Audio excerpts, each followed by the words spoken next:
আসসালামু আলাইকুম প্রিয় দর্শক, আশা করছি সকলেই ভালো আছেন।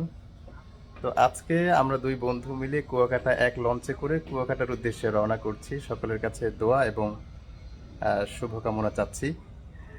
তো যাই হোক, তো আমরা যাচ্ছি, যাওয়ার পরবর্তী সময়গুলো আমরা আপনাদের সাথে শেয়ার করার ট্রাই করব। তো এই মুহূর্তে আমাদের ফিলিংসটা কেমন মনে হচ্ছে আপনার কাছে?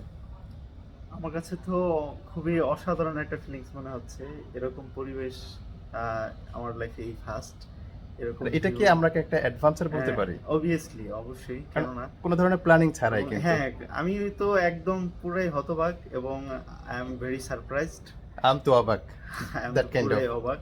হ্যাঁ, এত সুন্দর লঞ্চ এবং আসলে নদীর পাড়ে খুব শীতল একটা হাওয়া এবং অন্যরকম একটা পরিবেশ এবং অনুভূতি ফিল হয়। অক্সিজেন গুলো আমার কাছে মনে হচ্ছে পিওর একটা অক্সিজেন নিতে পারতেছে। ডেফিনেটলি এটা হ্যাঁ, অবশ্যই একটা পিওর হ্যাঁ, অক্সিজেন। এবং অনেক সুন্দর সুন্দর বড় বড় বিল্ডিং এর মতো মনে হচ্ছে, এক একটা লঞ্চ মনে হচ্ছে এক একটা বিল্ডিং এরকম রাইট। মনে হচ্ছে। তো এখন এই যাওয়ার পথেই এরকম একটা অনুভূতি, এরকম একটা ভিউ, এরকম একটা ন্যাচারাল পরিবেশ, ওখানে গিয়ে কেমন হবে আমি আসলে আচ্ছা, সেই অপেক্ষায় আছি। After going that place I হ্যাঁ, থিংক হ্যাঁ, মানে ওই ওটা অনেক প্লেসটা মজা আসলে, হবে, হ্যাঁ, অনেক যাওয়ার ভালো পথে, লাগবে, হ্যাঁ, এটা হ্যাঁ, অনেকের কাছে। সেটাই। আমরা অবশ্য গিয়েছি, বাট এই যাওয়ার মুহূর্তটা আসলে আমাদের কাছে খুব ভালো লাগার কাজ করছে। তো যাই হোক, ভালো থাকবেন। আমরা গিয়ে ইনশাল্লাহ পরবর্তী আপডেট জানাবো। হ্যাঁ, ভালো দোয়া থাকবেন। চাই। ঠিক ফি আছে, আমানিল্লাহ। আসসালামু আলাইকুম।